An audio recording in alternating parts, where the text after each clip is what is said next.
நண்பர்களே, இன்றைய வீடியோவில் என்ன பார்க்க போகிறோம் என்றால் வக்ர குருவின் பலன்கள். குரு கிரகமும் வக்ரமா, சனி கிரகமும் ஆல்ரெடி வக்ரம் அப்படின்னு நமக்கு தெரிகிறது. இப்பொழுது இந்த குரு கிரகம் எந்த வீட்டிலிருந்து எந்த வீட்டிற்கு வக்ரகதி அடைகிறார் அப்படிங்கறத முதல்ல சொல்லிட்டு 3 ராசிகளுக்கு உடைய பலன்களை இந்த வீடியோவில் பார்த்து விடலாம். ஒரு ராசிக்கும் நம்ம தனித்தனியா போட்டுட்டே இருந்தா ரொம்ப டைம் ஆகும், நிறைய வீடியோஸாக எடுக்க வேண்டி வரும்.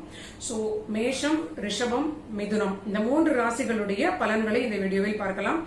குரு கிரகம் அதிசாரமாக வந்து கொண்டிருந்தது, அதாவது அதிசாரமாக மகர ராசியிலிருந்து கும்பராசிக்கு அவர் வந்து விட்டார். அந்த அதிசாரத்தில் இருந்து அவர் இப்பொழுது வக்ரகதி அடைந்து மறுபடியும் ரிவர்ஸில் அவர் நகர தொடங்கி இருக்கிறார். அப்படின்னு இந்த வக்ர கதியில் இருக்கிறார் அப்படின்னா என்ன மீனிங் அப்படின்னா இதுதான் அதோடைய மீனிங்.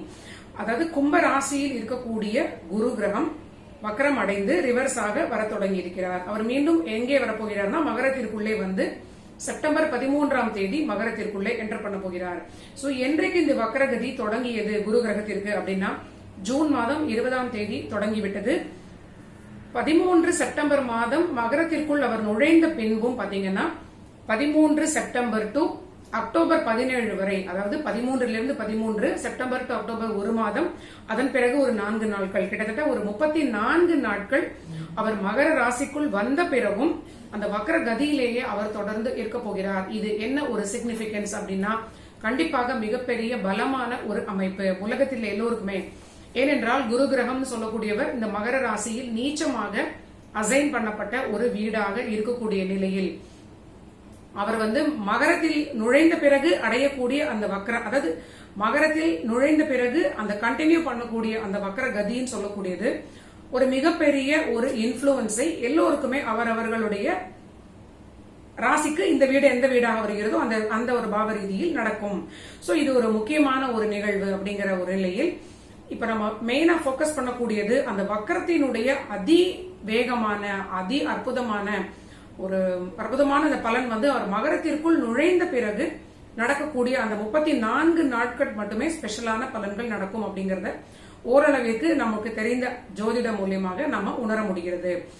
ஜோதிடத்தில் ஒரு கிரகம் வக்ரம் அடையும் பொழுது என்ன நடக்கும் அப்படின்னா அந்த கிரகம் தன்னுடைய இயல்பான நிலைக்கு மாறிய நிலையில் செயல்படும். நார்மலா ஒரு வீட்டுல ஒரு பாவத்தில் ஒரு கிரகம் இருக்கிறார் அப்படின்னா இது குருவாகவே வைத்துக் கொண்டால் ஒரு பாவத்தில் இருந்து கொண்டு ஏதோ ஒரு பலனை செய்து கொண்டிருக்கிறார், ஒரு நன்மையை செய்து கொண்டிருக்கிறார் அப்படின்னா வக்ரகதி அடையும் பொழுது அந்த பலன்களை மாற்றி செய்வார், அந்த நன்மையை குறைத்துக் கொள்வார்னு சொல்லலாம், இல்லைன்னா கொஞ்சம் கடினமான நேரத்தை கொடுக்கலாம்னு சொல்லலாம். சோ இது வந்து ஜெனரலா ஒரு ராசிக்காரர்களுக்கும் ஒரு பொதுவான பலனாக சொல்கிறோமே தவிர தனித்தனி ராசிக்காரர்களுக்கும் இது மாறக்கூடிய பலன். சோ நேச்சுரலாக கொடுக்கக்கூடிய பலனில் இருந்து எவ்வாறு மாறப்போகிறார் அப்படிங்கறத நமக்கு தெரிந்தவரை இங்க வந்து விளக்கமாக 3 ராசிகளாக நம்ம வீடியோஸ்ல பார்த்திடலாம். சோ இன்னைக்கு வீடியோவில் மேஷ ராசிக்காரர்களுக்கு இந்த வக்ரகதி என்ன பலனை கொடுக்க போகிறது, எந்த பாவம் அந்த மகரமாக வருகிறது அப்படின்னு பார்க்கலாம்.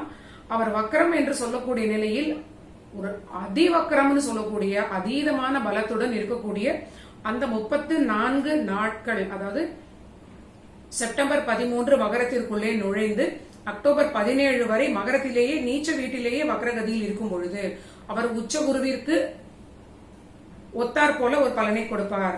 ஒரு நீச்ச வீட்டில் வக்ரகதி அடையக்கூடிய கிரகம் உச்ச பலனை கொடுக்கும். உச்ச வீட்டிலேயே ஒரு கிரகம் பிளேஸ்மெண்ட் ஆகி இருக்கும் பொழுது ஒரு வக்ரகதியில் இருந்தால் அவர் நீச்ச பலனை கொடுப்பார். அப்படிங்கிற கான்செப்ட் இங்க அப்ளை ஆகுதாங்கிறத நம்ம சொல்லிக்கொண்டே வரலாம். யாருக்கு என்ன பலன் நடக்க போகிறதுங்கிறதை பொறுத்திருந்து பார்க்கலாம். மேஷ ராசிக்காரர்களுக்கு இது 10 என்று சொல்லக்கூடிய தொழிலை குறிக்கக்கூடிய தொழில் ஸ்தானம். ரொம்ப அதிவிரைவான அதி அற்புதமான தொழில் எக்ஸ்பான்ஷன் அப்படின்னு சொல்லக்கூடிய தொழில் மேன்மை மீண்டும் ரொம்ப நல்லா பிக்கப் ஆகக்கூடிய ஒரு நல்ல காலகட்டம். எஸ்பெஷலி சுய தொழில் செய்யக்கூடியவர்கள், தன்னுடைய ஓன் பிசினஸை செய்யக்கூடியவர்களுக்கு ரொம்ப ரொம்ப ரொம்ப அற்புதமான வருவாயை கொடுக்கக்கூடிய ஒரு நல்ல காலகட்டம். இடமாற்றம் அவங்களுக்கு ஏற்படக்கூடிய ஒரு அமைப்பும் இருக்கிறது. எதனாலங்கிறதையும் நம்ம சொல்லிக்கொண்டே வரலாம். அந்த அதி அற்புதமான வக்ரகதியில் இருக்கக்கூடிய அந்த குரு கடகத்தை பார்க்கிறார். மேஷ ராசிக்காரர்களுக்கு இந்த கடகம் என்று சொல்லக்கூடியது 4ஆம் வீடு சுகஸ்தானம். சோ இவங்களுக்கு சுகஸ்தானம் ரீதியிலான எல்லா விதமான நன்மைகளும் நடக்கும் அப்படின்னு ஜோதிட ரீதியில் சொன்னாலும் நம்ம கீழே சொல்லக்கூடிய பலன்களில் ஏதாவது ஒன்று கண்டிப்பாக நடக்கும். அதாவது அவங்க புது வீட்டிற்கு குடி போகலாம், இல்ல புதிதாக வீடு வாங்கி கொண்டு அந்த புது வீட்டிற்கு சொந்த வீடாக குடி போகலாம், இல்லைன்னா வேற பெரிய வீட்டிற்கு புது வீடாக குடி போகலாம். புது கார் வாங்கலாம், இல்லைன்னா பழைய காரை விற்றுவிட்டு புது கார் வாங்கலாம். இந்த மாதிரியான 4ஆம் வீடு சம்பந்தமான சுகஸ்தானம் சம்பந்தமான விஷயங்கள் அவங்களுக்கு ஒரு நன்மையான விஷயங்கள், ஆல்ரெடி எக்ஸிஸ்டிங்கா இருக்கக்கூடிய நிலையிலிருந்து ஒரு மேன்மையான நிலையை இவர்கள் அடையக்கூடிய விதத்தில் நன்மைகள் நடக்கும் அப்படின்னு சொல்லலாம். அடுத்த பலனாக பாத்தீங்கன்னா அந்த குருவினுடைய பார்வை கன்னியை பார்க்கிறார். இந்த கன்னி ஜாப்னு சொல்லக்கூடிய உத்தியோகத்தை குறிக்கக்கூடிய ஒரு பாவம். சோ இந்த மேஷத்திற்கு ஜாபுக்காக காத்து கொண்டிருந்தவர்களுக்கு வேலை கிடைக்கலாம். வேறு வேலைக்கு போகணும் அப்படின்னு நினைக்கிறவங்களுக்கு பழைய வேலையை விட்டுட்டு புது வேலைக்கு போகக்கூடிய காலகட்டம். ரொம்ப அற்புதமான ஒரு நல்ல முன்னேற்றமான தொழில் ரீதியிலாகவும் உத்தியோகம் ரீதியிலாகவும் வீடு வாகனம் சம்பந்தமாகவும் வருமானம் சம்பந்தமாகவும் ரொம்ப ஏற்றமான ஒரு மெட்டீரியல் லைஃப்ல ரொம்ப ரொம்ப எக்ஸலண்டான ஒரு காலகட்டம், ரொம்ப ஒரு பொன்னான காலம் அப்படின்னு சொல்லலாம். ஆனால் ஒரே ஒரு விஷயம் கவனமாக இருக்க வேண்டியது என்ன அப்படின்னா, கணவன் மனைவிக்கு இடையே குடும்ப வாழ்க்கையில் ஒற்றுமை தேவை. திருமணம் அப்படின்னு சொல்லக்கூடிய விஷயத்திற்கு இந்த வக்ரகதியில் சிறிது தாமதமான காலகட்டமான ஒரு விஷயங்கள் நடக்க வாய்ப்பு இருக்கிறது. ஏனென்றால் 6ஆம் பாவம்னு சொல்லக்கூடியது ஆக்டிவேட் ஆகும் பொழுது புதிதாக திருமணத்திற்காக வெயிட் பண்ணக்கூடியவர்களுக்கு திருமண தடையை ஏற்படுத்த வாய்ப்பு இருக்கிறது. இது ஒரு சிறிய காலகட்டம் தான், டிரான்சிட் அப்படிங்கிறதுனால இந்த காலகட்டத்தை நம்ம பொறுத்திருந்து கடந்து விடலாம். அண்ட் திருமணமான நிலையில் இருப்பவர்கள் கணவன் மனைவிக்கிடையே கண்டிப்பாக அனுசரித்து செல்ல வேண்டும். ஏனென்றால் 8ல் இருக்கக்கூடிய கேது பாத்தீங்கன்னா இவர்களுடைய வாழ்க்கை துணைக்கு குடும்பஸ்தானத்தில் கேது, இவர்களுடைய குடும்பஸ்தானத்தில் ராகு. சோ இது சர்ப்பதோஷ அமைப்பாகவும் வருகிறது. கொஞ்சம் கவனமாக இவர்கள் இருக்க வேண்டும். மேஷராசிக்காரர்கள் வாக்குஸ்தானத்தில் கவனமாக இருக்க வேண்டும். சிறிது தன்னடக்கத்துடன் இருக்க வேண்டும். அனாவசியமாக வெளியில எந்த இடத்துலயும் ஒரு கமிட்மெண்ட் சொல்லக்கூடிய விதத்தில் வாக்கு மூலியமாக ஒரு யாருக்கும் ஒரு ஒரு ஷூரிட்டி அஷூரன்ஸ் அப்படின்னு சொல்லக்கூடியது வாய் வார்த்தையாக சொல்லக்கூடாது. இப்படின்னு சொல்ற விதத்தில் குடும்ப வாழ்க்கையும் பாதுகாப்பாக இருக்க வேண்டும், வாக்குஸ்தானத்திலும் கவனமாக இருக்க வேண்டும். சோ இந்த ஒரே ஒரு வார்னிங்கை தவிர இவர்களுக்கு ரொம்ப அற்புதமான இன்னொரு அதிகமான ஒரு நல்ல பலன் என்னன்னா, இவர்களுடைய புத்திரஸ்தானம்னு சொல்லக்கூடிய முதல் குழந்தை வகையில் அற்புதமான நன்மையான பலன் நடக்க இருக்கிறது. முதல் குழந்தைக்கு புது வேலை கிடைக்க வாய்ப்பு இருக்கிறது. இல்லைன்னா வேலைக்கு போகக்கூடிய வயதில் இருக்கக்கூடியவங்க காத்து கொண்டிருக்காங்க உங்க குழந்தைகள் அப்படின்னா முதல் குழந்தைக்கு வேலை கிடைக்கக்கூடிய பாக்கியமும் இருக்கிறது. சோ அற்புதமான ஒரு நன்மைகள் எல்லா விதத்திலயுமே மெட்டீரியல் லைஃப்ல இவர்களுக்கு இருக்கிறது.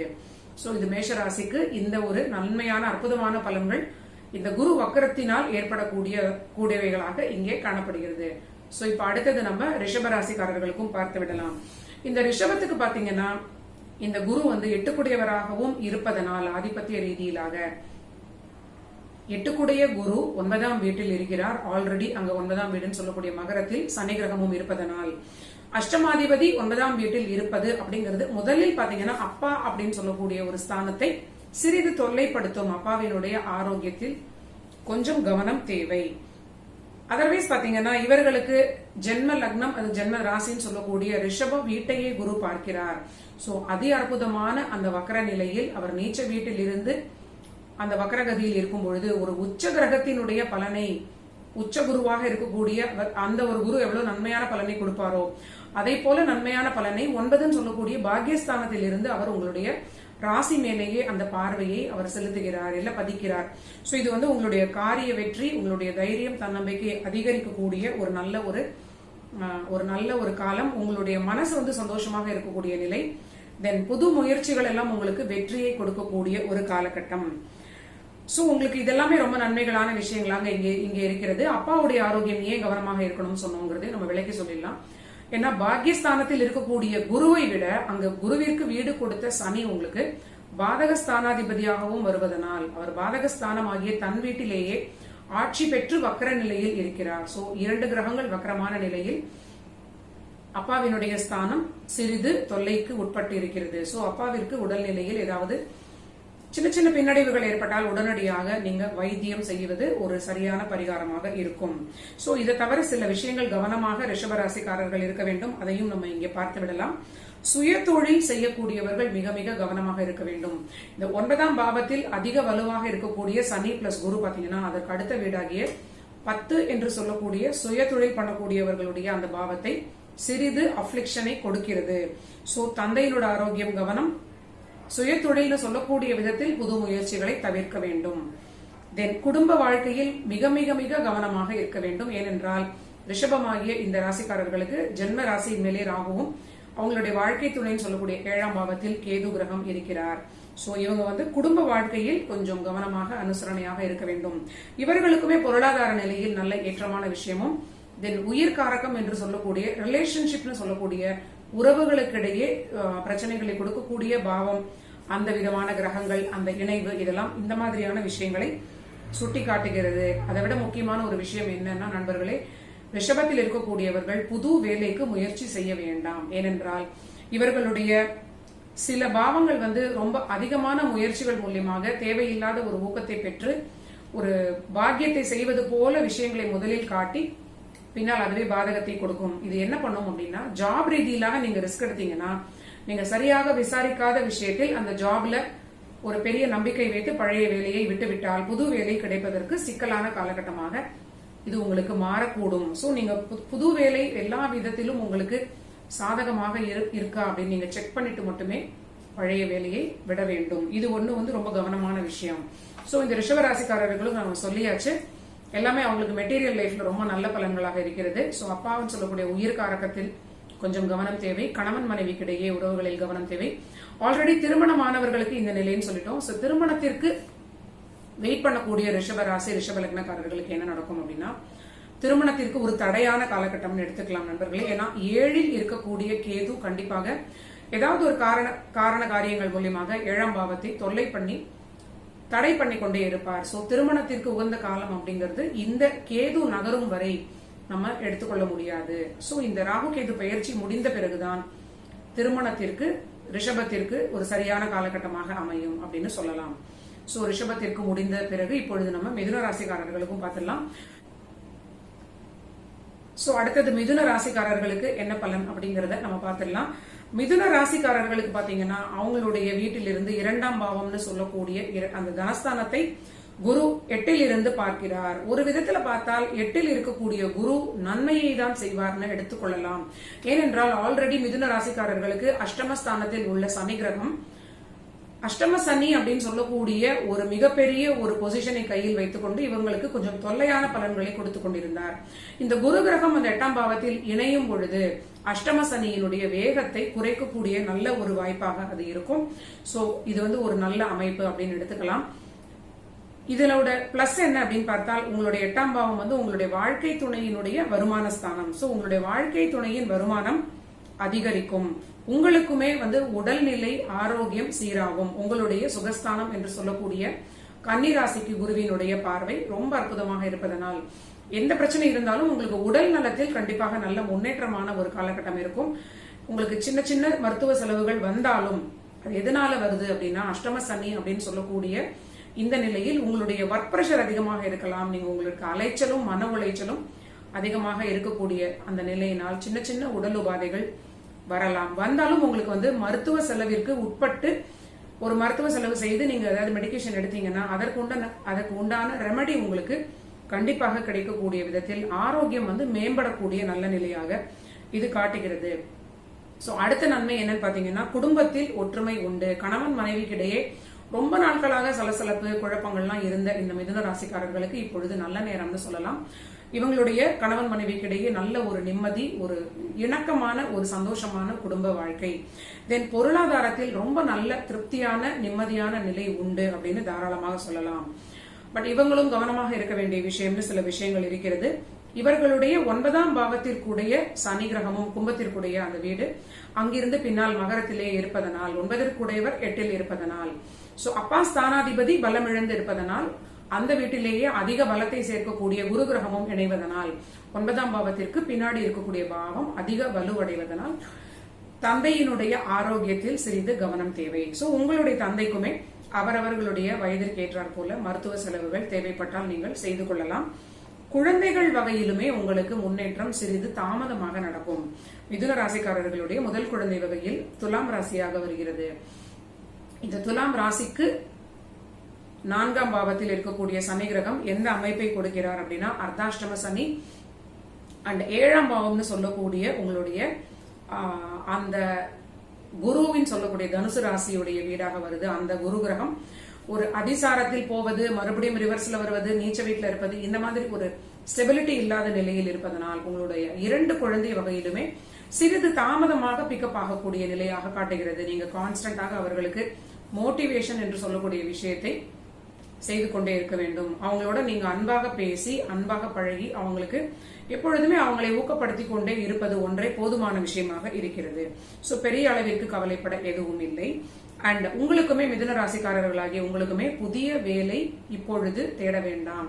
ஏன்னா உங்களுக்குமே வேலை கிடைப்பது போல ஒரு தோற்றத்தை ஏற்படுத்தி அந்த வேலைக்கு சாதகமான நிலையாக இருப்பது போலவே அந்த பாக்கியமான விஷயங்கள் நடப்பது போலவே இருந்து அந்த பாவம் பாதகஸ்தானமாகவும் இருப்பதனால் அது வேலை சம்பந்தமான பாவத்தோடு இணைவதனால் நீங்க வேலை கிடைத்தால் மிக மிக மிக கவனமாக அந்த புது வேலை சம்பந்தமான எல்லா டாக்குமெண்ட்ஸும் உங்களுக்கு சரியாக டேலி ஆகுதான்னு பார்த்து விட்டு பிறகு பழைய வேலையை விட வேண்டும்.